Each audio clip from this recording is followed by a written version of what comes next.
Citation 157. Porno ring weaves international web. Traverse City Record Eagle, January 14, 1977. Documents seized in the raid have led police to believe the men were running a sophisticated homosexual ring, which may have involved as many as 30 youths, including wards of the Louisiana Welfare Department and members of the now disbanded Boy Scout Troop 137. All of the New Orleans victims were 8 to 12 years old, police said. Citation 158. How ruses lure victims to child pornographers. Chicago Tribune, May 17, 1977. A case in New Orleans, which led to arrests in other parts of the country, further demonstrates the connections that exist between child abusers in widely scattered localities. The focus here is really that aspect of widely spread and being all around the country. That's basically what 158 is being utilized for in the text. Citation 159. South Boston man guilty in Boy Scout sex case. The Boston Globe, July 21st, 1977. A South Boston man pleaded guilty in New Orleans yesterday to sexually abusing boys, members of a Boy Scout troop there. He faces a maximum of 15 years in prison. Hugh Scott Meller of 169 O Street, South Boston, faces sentencing August 12th and is one of two Greater Boston men police allege were involved in the Boy Scout sex ring there. Richard C. Jacobs, 42, 20 Hamilton Road, Arlington, was charged with 47 alleged incidents of aggravated assaults against nature earlier this year. Jacobs, by the way, at this time was a minority owner in the New England Patriots. Jacobs jumped $50,000 bail. New Orleans police said sold his Waltham firm, then manufactured a container for showering soft drinks, and is believed to have fled the country. Meller, real estate manager for Reservoir Manor in South Boston, is the seventh defendant so far to either plead guilty or be convicted in connection with the homosexual ring in New Orleans. Louis Cial, who's an important figure here, an employee of the New Orleans Sewerage and Water Board and chief prosecution witness in the case, was sentenced to 7 years yesterday. The homosexual Boy Scout ring came to light earlier this year when New Orleans police raided the home of the former Scout leader, Richard Halverson, 51, there and charged him with several counts of rape and crimes against nature.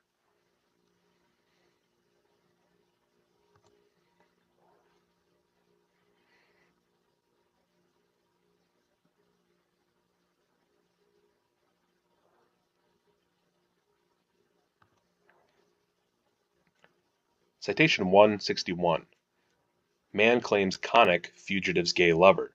The Town Talk, March 5, 1980. A man previously convicted of sex crimes has testified in open court that Orleans Parish District Attorney Harry Connick had a homosexual lover who is now a fugitive. Connick refused comment on the testimony. His spokesman said he did not think Connick would dignify such testimony by responding. Louis Cial, who is serving a 7-year prison term for his role in the 1977 Boy Scout sex ring cases, testified at a hearing Tuesday that during the investigation of that case, Connick and New Orleans police showed him photographs of sex crime suspects, a group of men, all but one, Connick's lover, John Campbell. Quote, I knew that Harry Connick was involved with John Campbell as his lover, and there was a cover-up, Cial testified.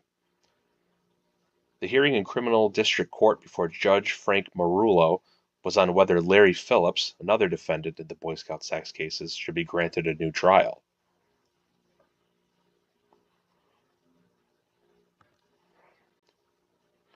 Citation 162. D.A. Connick denies lover accusations. The Daily Review, March 6, 1980. Campbell is a fugitive on charges of conspiracy to commit aggravated rape and aggravated crimes against nature with young boys.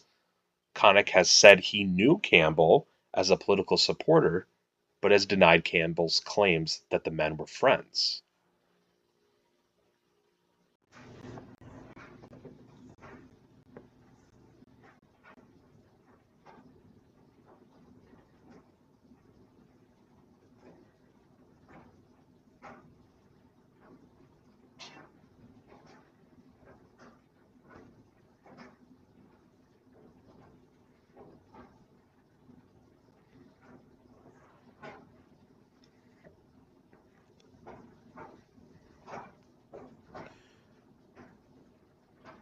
This is Dovey writing. John Campbell was a prime suspect in the case from the very beginning. Some of the victims told police they were introduced to the Troop 137 leaders at Campbell's residence after posing as models in a series of Huck Finn and Tom Sawyer portraits Campbell had painted of them. Chronology of John Reed Campbell affair. The Times-Picayune, November 2nd, 1979. Richard Halverson and Robert E. Lang had moved suitcases containing pornographic materials into their friend John Campbell's residence for safekeeping. Using the statements of the boys and other information, officers obtained search warrants for the residences of Halverson and Campbell.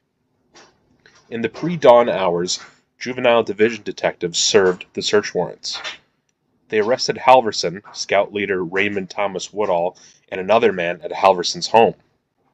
At Campbell's residence, police seized the suitcases, some of the artist's work, and other pornographic material, but Campbell was not arrested.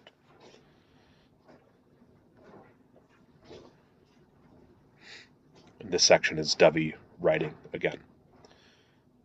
The John Campbell connection to the case was a revelation, learned 3 years after the fact by reporters at a New Orleans newspaper who published a series of articles on it beginning in November 1979, which had touched on Campbell's connection to Harry Connick. And now we're back to the same article that Dovey quotes. Campbell met with Connick and Vessel September 10, 1976, a few hours after New Orleans police served the search warrant at the artist's West Laverne Street residence and art studio, seizing pornographic materials. Police said Campbell was a suspect by the time of his meetings with Connick and Vessel. They were building a case against him. And Campbell, a self-described friend and political supporter of Connick, has said in interviews that he went to see the district attorney to find out what the police had on him. The circumstances under which Campbell left New Orleans and his encounter with the law in connection with the Boy Scouts cases have been at least partially pieced together by the Times-Picayune reporters.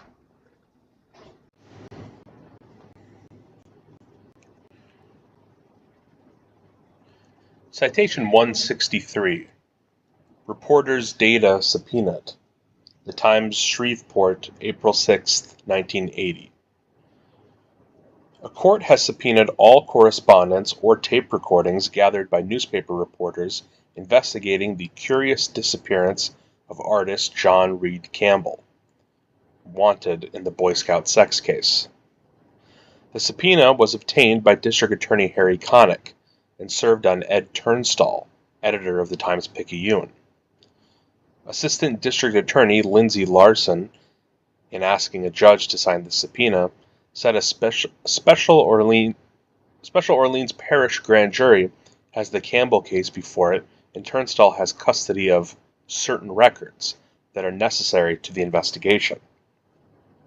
Campbell disappeared in September 1976 when police were making the first of many arrests of men charged with having turned a New Orleans Boy Scout troop into fodder for a sex ring. 9 men wound up convicted of having sex with young boys and were sent to prison. The Times-Picayune said Campbell, who knew Connick, fled 3 days after meeting with Connick and the then top assistant prosecutor. It said the meeting took place shortly after police made a pre-dawn search of Campbell's home. Campbell was not charged with conspiracy to commit aggravated rape and aggravated crime against nature until July 1977, about 10 months later. Connick's office asked the FBI for help in locating Campbell last February, 3 years later. A man convicted in the case, Louis Sayal, shocked a courtroom hearing last March 4th by blurting an accusation that Connick had been the homosexual lover of Campbell. In angry reaction, Connick said Sayal was obviously lying in an effort to gain vengeance. Connick said, after reading newspaper accounts of the courtroom scene, that he found it shocking and disgusting to have to reply to unsubstantiated allegations made by a person who pleaded guilty to some of the sickest and most perverted crimes against young boys.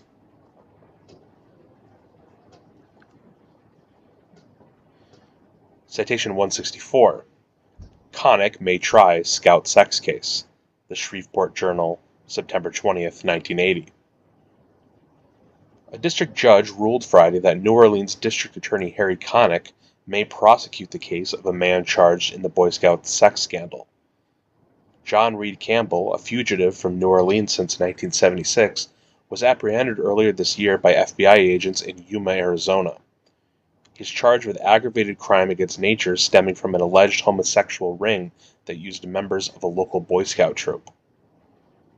Campbell asked the court for force. Campbell asked the court for force Connick, might be a typo, to remove himself from the case on the grounds that Connick could not fairly and impartially prosecute.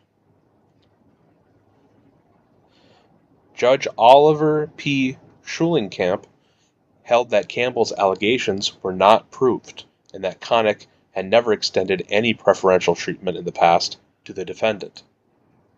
Schulenkamp said the mere appearance of impropriety, I don't know why that was such difficult, is sufficient to recuse judges, but that recusal of a prosecutor requires proof of a substantial personal interest in the case at hand. Schulenkamp noted that Campbell said Connick knew the defendant for several years as a personal friend, a legal advisor, and as an active campaign supporter when Connick ran for office. The court finds, however, that this relationship was anything but intimate. It was consonant with formal contacts in a political race, Schulenkamp stated.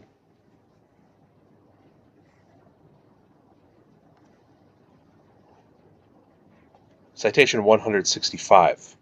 Prosecutors drop case against Scout sex suspect. Clean case stale. The Daily Advertiser, July 23, 1982. The district attorney's office has dropped charges against a local artist in connection with the city's Boy Scout sex scandal, saying the 6-year-old case had grown stale. John Reed Campbell, 57, had been charged with conspiracy to commit aggravated crime against nature and indecent behavior with a juvenile. He showed up for a brief state court hearing Thursday and declined comment afterward. But Assistant District Attorney Terry Alarkin said the state decided it couldn't get a conviction against Campbell. Alarkin said Connick told him to handle the case as he would any other. Connick, in Boston, Massachusetts, for a conference, could not be reached for comment.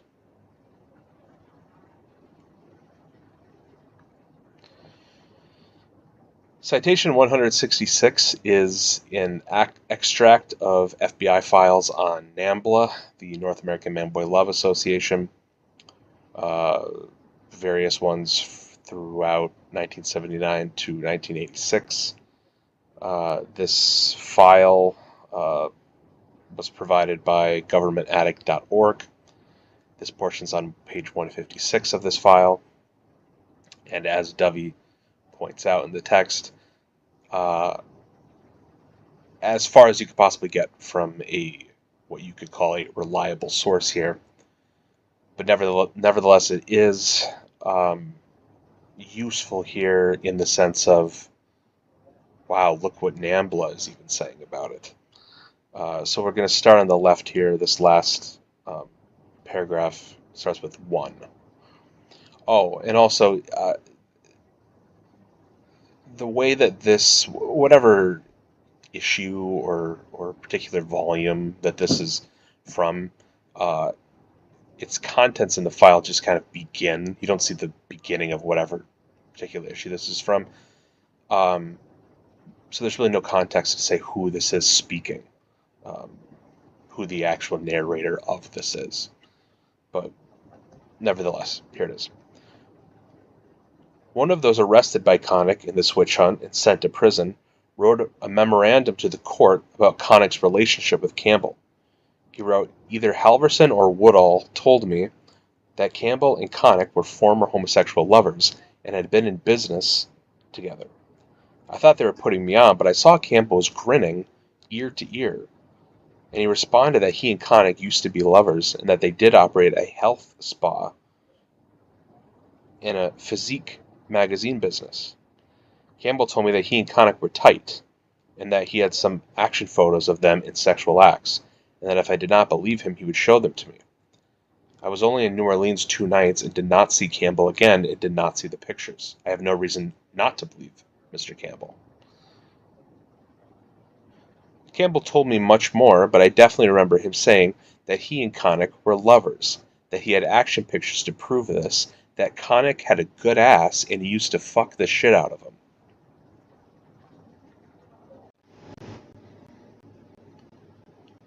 Citation 167. Boy Scout leader given 75-year prison term. The Sun Herald, Biloxi, May 28, 1977. New Orleans. A Boy Scout leader who was convicted of advertising for Tom Sawyer-type boys to pose for fishing pictures and then luring them into sex acts was sentenced Friday to 75 years in prison. Raymond T. Woodall, convicted of 11 counts of aggravated crime against nature, was the first person sentenced in the sex scandals which have spread nationwide.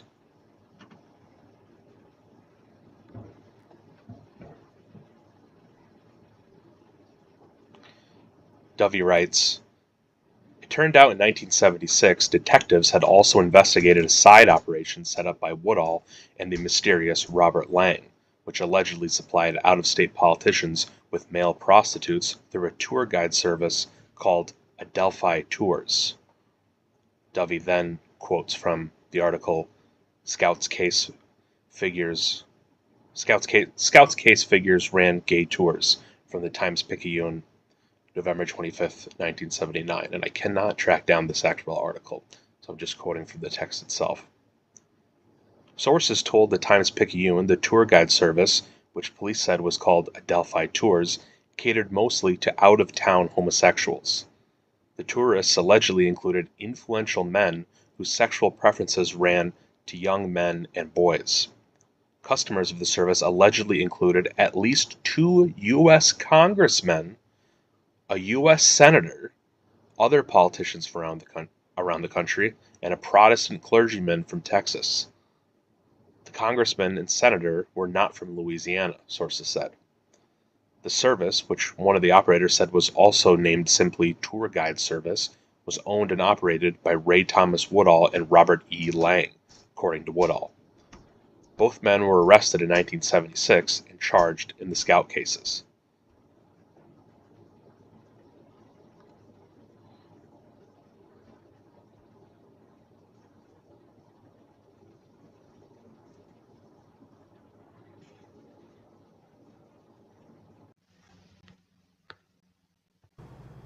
Halverson, he actually worked for the New Orleans City Council. And they had some strong support from powerful people. What started with Troop 137 expanded to a much larger network of businesses set up for the purpose of child sex tourism. They set up their own companies, if you will. For example, they had Adelphi Tours. If you're a visiting pedophile and they know you're coming, then when you get to town, they're going to have transportation lined up, they're going to have hotel accommodations lined up, everything will be ready for you, Adelphi Tours. And then they also had Adelphi Academy, which was based in Coral Gables, Florida. They would suit up, coat and tie, they would go to the poorer neighborhoods, and they would approach them and they'd say, look, we know little Johnny or little Joey, he's really having a hard time in the public schools here. We can send him to Adelphi Academy in Coral Gables, Florida, and look, we can put him on a full scholarship. They would use every means possibly to coerce the parents to sign on a dotted line, at which point the child would be shipped to Coral Gables, go to the academy. Both troop leader Richard Halverson and assistant troop leader Raymond Woodall had spent time in Coral Gables at Adelphi Academy as maintenance men. When Halverson and Woodall settled in New Orleans, they cooked up this scheme with the school. The parents might have thought their sons were getting the best care, but those boys were essentially held captive. No phone calls and constant supervision. This was very much established. And of course, pedophiles who were working at the school would have sex with the boys. Now, just to be clear, Adelphi Academy in Coral Gables was sold to new, legitimate owners in June of 1976, and neither the school nor its owners were ever implicated in any further crimes. Remember earlier... Citation 169. Homosexual ring co-founder says several politicians were customers. The Town Talk, November 26, 1979. Several congressmen and other politicians used a homosexual tour guide service that employed boys as escorts and prostitutes, the Times-Picayune reports. The newspaper reported Sunday that the tour guide service operated unchecked until 1976, when the tour's organizers were arrested on charges in connection with a Boy Scout sex scandal in eastern New Orleans. Ray Thomas Woodall, a former scoutmaster who was serving a 75-year prison sentence for his role in the sex scandal, told the newspaper that several politicians used the tour service when they visited the city. Woodall said he and Robert E. Lang, a committee member of the scout troop, formed the service in 1973 or 1974. Lang pleaded guilty to a conspiracy charge in the sex case in 1976 and received a suspended sentence. There were some congressmen, there was a senator involved, Woodall said in a letter obtained by the newspaper. Almost the entire hierarchy of one of the states, as far as the top political posts, was involved. The people who answered our ads for guides were sure not kiddies, Woodall said. You're talking about people who would be interested in going to work and making money. We're talking about older fellows. But Louis S. Sayal, a former friend of Woodall's who was a state witness in the Boy Scout sex case, said the service moved from using adults to employing boys. The service started out using adults, but they began ripping off the customers, Sayal said. That's when Woodall said we could use the kids. They'll get $50, a good meal, and all that jazz. The customers will enjoy themselves, and everyone is happy.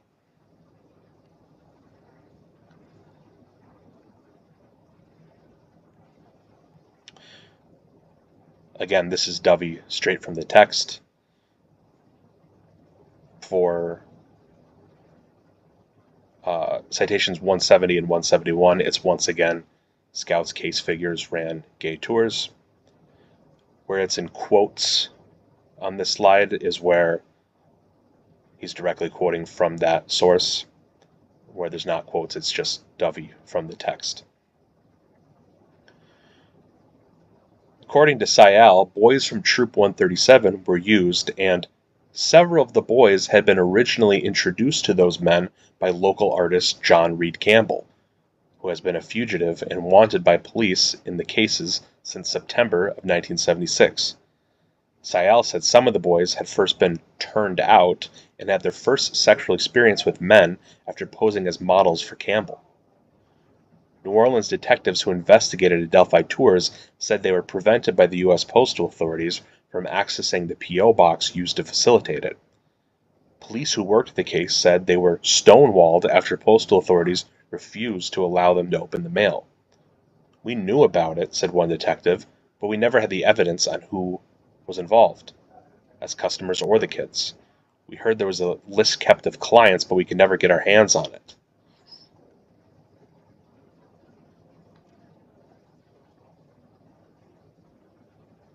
Citation 172. Legislators linked to callboy service. The Roswell Daily Record, November 27, 1979.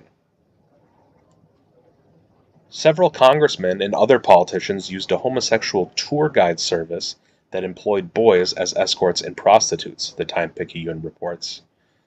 The newspaper reported Sunday that the tour guide service operated unchecked until 1976, when the tour's organizers were arrested on charges in connection with the Boy Scout sex scandal in eastern New Orleans.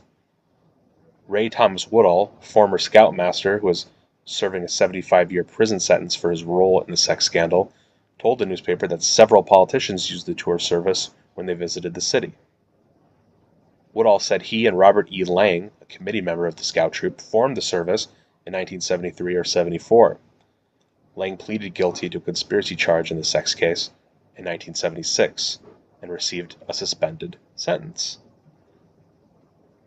There were some congressmen, there was a senator involved, Woodall said in a letter obtained by the newspaper. Almost the entire hierarchy of one of the states, as far as the top political post, was involved. The newspaper said its sources indicated the politicians were not from Louisiana. Sources in the New Orleans Police Department said the district attorney's office was aware of the tour guide service, which was used to escort persons to gay bars and gathering places and even provide them with sex. But a detective said the service was not investigated in 1977 because many of the defendants in the Boy Scout sex case were already convicted of other crimes. There was no cover-up or anything like that, the detective said. We weren't able to develop the evidence to pursue it.